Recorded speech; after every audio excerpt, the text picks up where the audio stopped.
दोस्तों, आज के इस वीडियो में मैं बात करने वाली हूँ आपके साथ 20 ऐसे अल्फाज पर जो अपोजिट हैं, मुतजाद हैं, विलोम शब्द हैं और उनको मैं आपको उर्दू, हिंदी और इंग्लिश तीनों ज़बानों में बताऊंगी। सबसे पहले जो लफ्ज़ मैंने लिया है वो है सुस्त। यहाँ आप देख सकते हैं सुस्त लिखा है, जिसको हिंदी में हम निष्क्रिय कहते हैं और इंग्लिश में लेजी कहा जाता है। उसका अपोजिट है फाल। फाल का मतलब है सक्रिय या एक्टिव। सुस्त, फाल, सक्रिय, निष्क्रिय, एक्टिव और लेजी। उसके बाद लफ्ज है हमारे पास तकसीम। तकसीम का उल्टा है जमा। जमा हिंदी में होता है संग्रह और तकसीम को कहते हैं वितरण। इंग्लिश में तकसीम डिस्ट्रीब्यूट है और जमा कलेक्ट है, यानी जब कोई चीज का कलेक्शन है। तो तकसीम, जमा, वितरण, संग्रह, डिस्ट्रीब्यूट और कलेक्ट। अगला लफ्ज है मौजूद, जिसे हम हिंदी में उपस्थित कहते हैं, प्रेजेंट कहते हैं इंग्लिश में। गैर हाजिर, गैर हाजिर का मतलब है अनुपस्थित और एब्सेंट इंग्लिश में है। तो मौजूद, गैर हाजिर, उपस्थित, अनुपस्थित, प्रेजेंट और एब्सेंट। फिर है जदीद। जदीद का मतलब है आधुनिक, इंग्लिश में मॉडर्न। उसका उल्टा है कदीम, जिसे हम प्राचीन बोलते हैं और एंशियंट इंग्लिश में कहा जाता है। यानी जदीद का तजाद है कदीम, आधुनिक का विलोम है प्राचीन और मॉडर्न का अपोजिट है एंशियंट। उसके बाद एक लफ्ज जो हम बहुत इस्तेमाल करते हैं वो है बेजार, जिसका उल्टा है तफरी। बेजार को हिंदी में उकताना कहते हैं। बोर्ड जिसे हम कहते हैं। मनोरंजन, तफरी के लिए हिंदी लफ्ज है और इंग्लिश में अम्यूजमेंट। यानी बेजार, तफरी, उकताना, मनोरंजन और बोर्ड का उल्टा है अम्यूजमेंट। फिर है हौसला शिकनी। हौसला शिकनी को हिंदी में हतोत्साहन कहते हैं और इंग्लिश में उसके लिए लफ्ज इस्तेमाल होता है डिस्करेजमेंट। हौसला शिकनी का अपोजिट है हौसला अफजाई। हतोत्साहन प्रोत्साहन उसका विलोम है और इंग्लिश में डिस्करेजमेंट का अपोजिट है इनकरेजमेंट। तो हौसला शिकनी, हौसला अफजाई, हतोत्साहन का उल्टा प्रोत्साहन और डिस्करेजमेंट का उल्टा इनकरेजमेंट होता है। फिर है नाफरमानी। नाफरमानी करना का उल्टा है इताअत करना। नाफरमानी कहते हैं अवज्ञा को, जिसे हम इंग्लिश में डिसओबीडियंस कहते हैं। इताअत कहते हैं आज्ञाकारिता को, ओबीडियंस जिसे इंग्लिश में कहा जाता है। तो नाफरमानी करना, इताअत करना, आज्ञाकारिता, अवज्ञा और डिसओबीडियंस को ओबीडियंस का अपोजिट कहा जाता है। फिर है मसनूई। मसनूई कहते हैं अप्राकृतिक या आप कह सकते हैं बनावटी चीजों को, जिसे हम इंग्लिश में आर्टिफिशियल कहते हैं।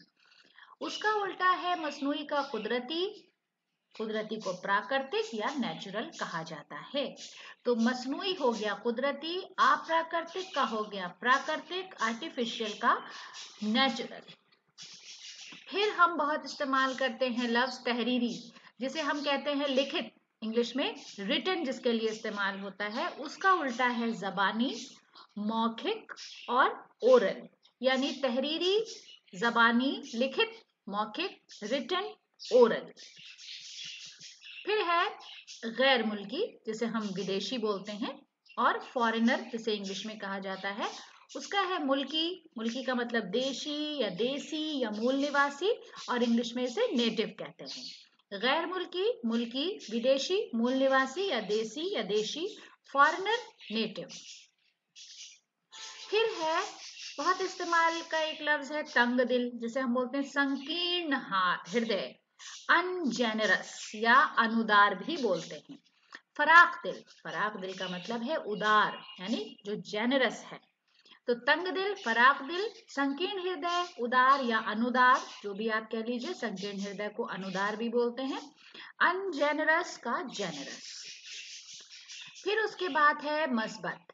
मस्बत का मतलब है सकारात्मक, जिसे हम इंग्लिश में पॉजिटिव बोलते हैं। उसका उल्टा है नफी, नकारात्मक यानी निगेटिव।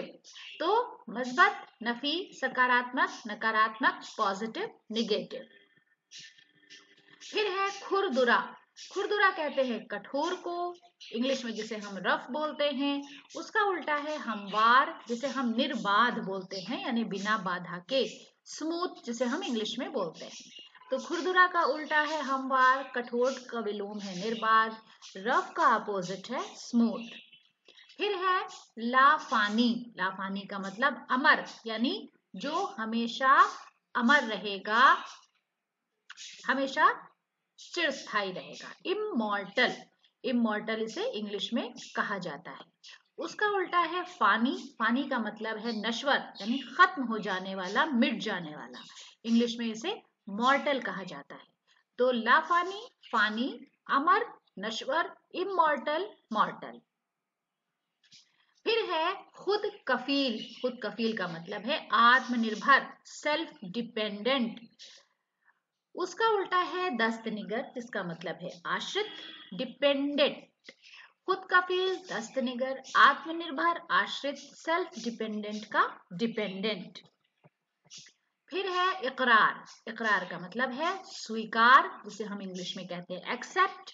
उसका उल्टा है इनकार, अस्वीकार और डिनाई, यानी इकरार, इनकार, स्वीकार, अस्वीकार, एक्सेप्ट, डिनाई। फिर है खुशनुमा।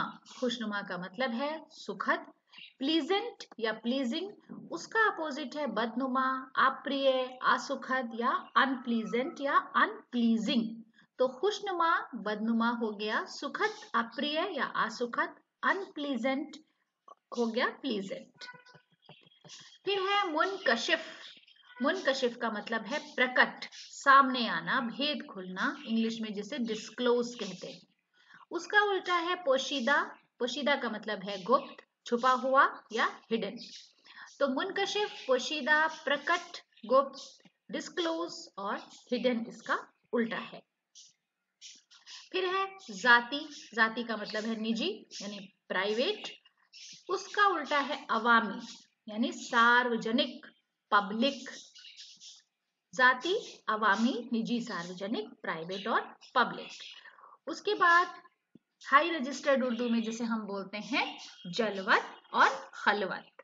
तो जलवत का मतलब है सार्वजनिक, यानी जो चीज पब्लिक है, पब्लिक बोलते हैं। और खलवत का मतलब है निजी, प्राइवेट, यानी जलवत और खलवत सार्वजनिक, निजी, पब्लिक और प्राइवेट। तो दोस्तों, आज के वीडियो के लिए हमारी ये पेशकश थी। वीडियो आपको कैसा लगा, आपके कमेंट्स का हमें कमेंट्स बॉक्स में इंतजार रहेगा। अगर अभी तक आपने हमारे चैनल को सब्सक्राइब नहीं किया है तो जरूर सब्सक्राइब करें। वीडियो देखने के लिए बहुत बहुत शुक्रिया।